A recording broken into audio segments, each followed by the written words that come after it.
Welcome back to EJ's Auction and Consignments, EJ's Bidders Corner here. This morning I'm with Giorgio Morabito.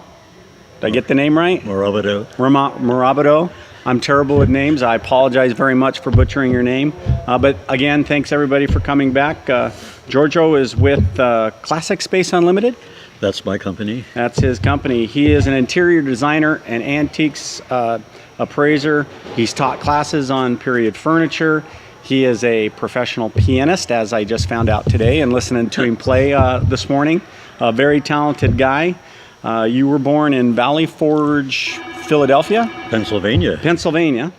It's near Philadelphia. Yes. Studied at the Ringling School of Art in in design. Sarasota, Florida. Yes. Yes. See, I'm doing off memory. It's very good. That's great. You've been in Arizona for a little over 20 years now? Yes, just about. Oh, well, give it another 20 and we'll call you a native. Please do. Please do. Giorgio has a wealth of knowledge when it comes to period furniture and reproductions, and what makes a good investment with that type of furniture. Today we're going to start out discussing 18th century furniture. So Giorgio, thank you again for coming out today. What can you tell us when it comes to the design of furniture, design and craftsmanship, what to look for, what's the finest things, what's things that are eye-catching that will first give you a telltale sign, number one, of what to buy and what not to buy? That's a great question, Erik. Most important thing to know is we've learned so much from the past. When it comes to furniture design and quality, the 18th century is the century to really focus on. They got it right. The 18th century being, for those of 1700s, actually all the way through 1830 is the cutoff date of furniture that was finally crafted by one individual or possibly two individuals. So we say bench crafted or hand carved, etc. After 1830, a great deal was made by manufacturers that actually formed companies that had many people working for them, and so the guy that was the best carver would get to carve the legs on a chair, as an example. And then, of course, someone that did the cane work, he was the master at that. But nonetheless, it was several people, so it became much more mass manufactured after 1830. Not to say that they didn't do fabulous things, they certainly did. But the 18th century is the century to really focus on for scale and proportion that exceeded any other century when it came to getting everything they did right. Chairs, for instance, Queen Anne, which is early 18th century, after the period called William and Mary. It came from England. We did it in Philadelphia and in America as well. We did Queen Anne designs, beautiful cabriole leg. But what gave it as chairs the best proportion is the curve of the back that fit the small of the back. I love contemporary design, even though I mastered always in period design. Frank Lloyd Wright did such exquisite chairs that are lovely to look at, but if you sat in a Frank Lloyd Wright chair, which is a beautiful chair to look at, and sat in the Queen Anne chair, you would sit longer in the Queen Anne chair. Much more comfortable. So absolutely the comfort. So it isn't just the quality and the beautiful carving, the comfort is there. The 18th century did everything so well. Prior to that, things were really big and overscaled for the human body, or too small for the human body. Why was that, do you think?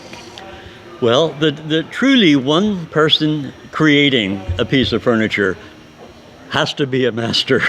He has to be. He has to know correct proportion and correct share of the body. We use terms today that say that chair is ergonomically correct. Usually that's an office chair, but that can be, when you look at period furniture, it can be a wing chair, could be a dining chair. I mean, I would sooner put a Queen Anne chair at a piano than to sit for hours than just a bench without a back. Sure. Because it fits me so well, and I'm smaller than average in proportion. But a tall person could also fit into the same chair and find as much comfort as I find. So basically, it's a case of one size fits all. Yes, they certainly came up with scale and proportion better than any other era. Now, the 19th century that we focus on a great deal, because a great deal of the largest amount of 18th century is by the rich, owned by the richest people and owned by the finest museums in the world. Not to say that it's not available. You have 18th century items here all the time. People need to recognize the difference. But a century later, all of those periods of the 18th century were revisited again in the 19th century. They were so favored, and there wasn't enough furniture coming. Even though England produced more antiques than any other country. When you say revisited, are you saying that that's reproduction? They're reproductions, but now they're antiques because they're over a century old. Okay, so if they came after 1830, they're still considered antiques. They copied the best of the 18th century, and they did it well. So we have a great deal of that at your auction. Is it still, what about value-wise? If it's a reproduction, does that mean it's not as valuable as the real thing? Or? Well, we still call the 20th century reproduction, but the 19th century, we're calling it antique. It's not as valuable as if it were the first time it was produced, a century earlier, usually. But bicentennial pieces of furniture that were done in the 19th century are so desirable because you cannot tell the difference. They've already aged over a century, so what's the difference? Now, when I find a beautiful chair of the 19th century and I want to make a whole set of it, I have it beautifully copied. So I'll have 8 dining chairs instead of 6. That sort of thing takes place all the time. And I wouldn't hesitate to do that with a 19th century piece if that's what I could afford or my clientele could afford. So would you say those are good investments? They're incredible investments. There's no question about the fact that they appreciate instead of depreciate. Now, we're talking about 19th century furniture. But if you find exact copies that are reproduced in the 20th century, those will become antiques, even though those were manufactured by a factory. North Carolina in our country, and of course many islands are doing beautiful carving in Europe, of course, today. So 20th century furniture can grow in value. But when I see 20th century furniture, Erik, that is not copied exactly, there's no doubt that if it's a great buy, I will buy it, and I will possibly bring it to a great refinisher and have him, instead of doing it in the wood that it was copied incorrectly on, I will have it lacquered, I have it painted, make a contemporary piece out of those items, and they become absolutely personal, exquisite, and desirable to own as well. Well, which kind of brings us back to right now, you, as well as we are obviously seeing a lot more interest from the younger buyers, especially with mid-modern type furniture. What tips can you give them? Look before you buy. Look at the items. I say to people, even if there's a little shakiness to a piece of furniture, it can be corrected. Get the best buy that you can afford. Sometimes spend more than you think you could afford, so that you can look back on it and know that you could live with that piece of furniture, that piece of art, and it will continue to appreciate. It will get more valuable. It will become eventually an heirloom. And I really do advocate. I tell you, we see some prices. Sometimes we'll have a piece of mid-mod furniture that comes through here that none of us in the facility took a double look at. You know, we just think that's something my grandma had in her living room in 1960, 1970. You know, that we don't think is worth anything, and all of a sudden it's a table and it sells for, $3,000. Yes. Of course it shocks us all, except it doesn't shock a guy like you, because it's your business, it's what you do. So I think your tips on spending a little bit more, especially in that genre of furniture, in the long run is not going to hurt you.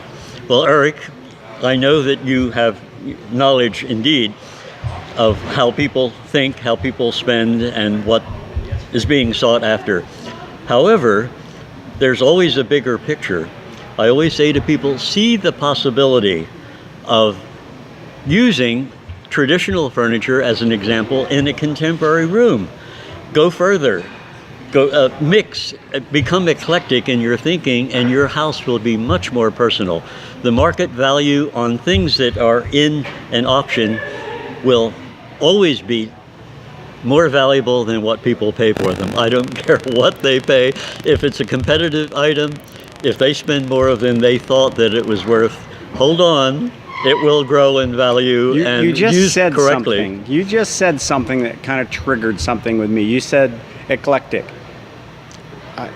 So it's okay for somebody who buys, for whatever reason, to have an eclectic mixture of furniture in their home?